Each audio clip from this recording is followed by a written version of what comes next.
बिस्मिल्लाहिर्रहमानिर्रहीम, अस्सलाम वालेकुम। मैं मुनीर अहमद और आप देख रहे हैं मेरा YouTube channel Munir Gill official. आज भी बड़ी लेटेस्ट खबरों के साथ आपके सामने हाज़िर हुए हैं कि रात को इमरान खान ने जो एहतजाजी कॉल दी थी ईशा की नमाज़ के बाद, तरावियों के बाद, तो लोगों ने इतना बड़ा रिस्पॉन्ड किया है कि इतने बड़े जलसे ज़िंदगी में कभी नहीं हुए, और वो भी बग़ैर किसी लीडर के।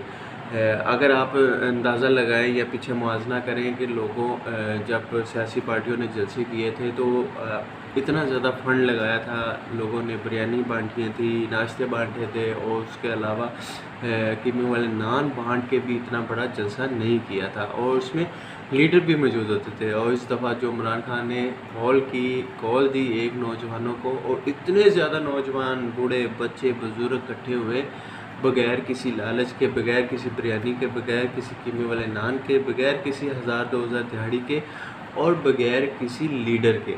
आप देखें ना, इमरान खान बनी गाला में बैठे हुए हैं, अपने घर में बैठे हुए हैं, और सिर्फ एक कॉल से 40 बड़े बड़े शहरों के अंदर इतना ज़्यादा क्राउड आया, इतने बड़े बड़े जलसे हो गए कि आप हिस्ट्री के अंदर नहीं देख सकते। और बग़ैर लीडर के नहीं जलसे होंगे, और मतलब लीडर के बग़ैर इतने बड़े जलसे नहीं होंगे। तो कोयटा से मैंने वीडियोज़ देखी हैं, पेशावर से देखी हैं, लाहौर लिबर्टी चौक में बहुत बड़ा हुआ है, फैसलाबाद घंटाघर में हुआ है, कराची में हुआ है। और कराची ने इस वक्त MQM पीपल पार्टी को रिजेक्ट कर दिया, और सारे के सारे PTI की तरफ रुजू कर रहे हैं कि PTI ने हमारे साथ इतना अच्छा काम कर रही थी, और ये सारे चोर डिकेट सारे इकट्ठे होकर इन्होंने PTI को उतारने की कोशिश की और उतार दी। तो बहुत सारी आज फिर शाहिद महमूद कुरैशी और शहबाज शरीफ का केस चल रहा है, मतलब कि उनकी आज वज़ीर आज़म कौन बनेगा वो आज 2 बजे होगा फ़ैसला। और PTI ने कहा है कि अगर 2 बजे शहबाज शरीफ अगर बन जाता है वज़ीर आज़म, तो हम सारे के सारे तमाम अरकान असम्बली अपने अपने नशिस्तों से इस्तीफ़ा दे देंगे। और इस्तीफ़ा देने का मतलब क्या होगा आप खुद ही अंदाज़ा लगा सकते हैं कि इतना बड़ी सीटों से जब इस्तीफ़े हो जाएंगे तो इलेक्शन करवाने पड़ेंगे, और अरकान असम्बली से जब इस्तीफ़े होंगे तो कम से कम 50% तो इलेक्शन करवाने पड़ेंगे। जब पेशावर वाली असम्बलियाँ तोड़ी जाएंगी तो फिर वो बढ़ जाएगा कहाँ। जब पंजाब में से इस्तीफ़े होंगे तो आखिरकार इलेक्शन कमीशन को पूरे पाकिस्तान के अंदर इस्तीफ़े करवाने पड़ेंगे। तो बहुत ही बुरे हालात होने वाले हैं। दूसरी तरफ से इमरान खान को बहुत ज़्यादा सिक्योरिटी थ्रेट मिले हैं कि मतलब उनकी जान को ख़तरा है और उनके किरदार कशी ना हो, और बहुत बुरे हालात होने वाले हैं। तो हम ये चाहते हैं कि सारे के सारे हालात मिल बैठ के और लोगों की राय से।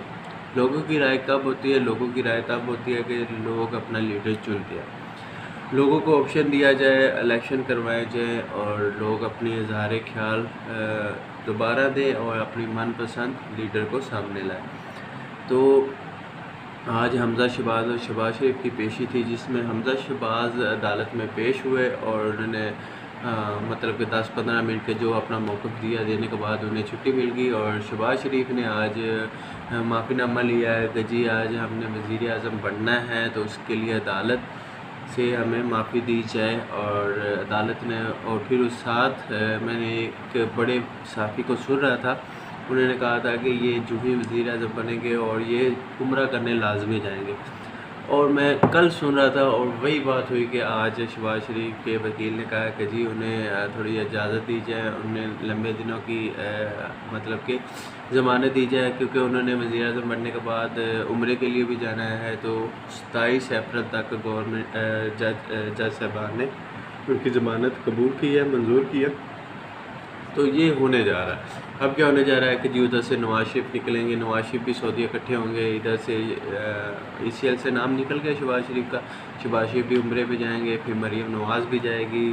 तो ये सारे उधर इकट्ठे होंगे, इकट्ठे होकर प्लानिंग करेंगे, जो भी होगा अल्लाह अमल वो सामने आवाम के रखेंगे, और हम भी आपको खबरदार करते रहेंगे कि मुल्क में क्या होने जा रहा है। और हमारा काम सहाफ़त के साथ है, और हम वो चीज़ें बताते हैं जो माशरे में हो रही हैं और होने जा रही हैं। जिस तरह BBC न्यूज़ ने गलत फेक न्यूज़ बनाई थी कि वज़ीर आज़म को हेलीकॉप्टर से बंदे उतरे हैं, उन्होंने उनके गिरफ्तार को पकड़ा है, झंझोड़ा है।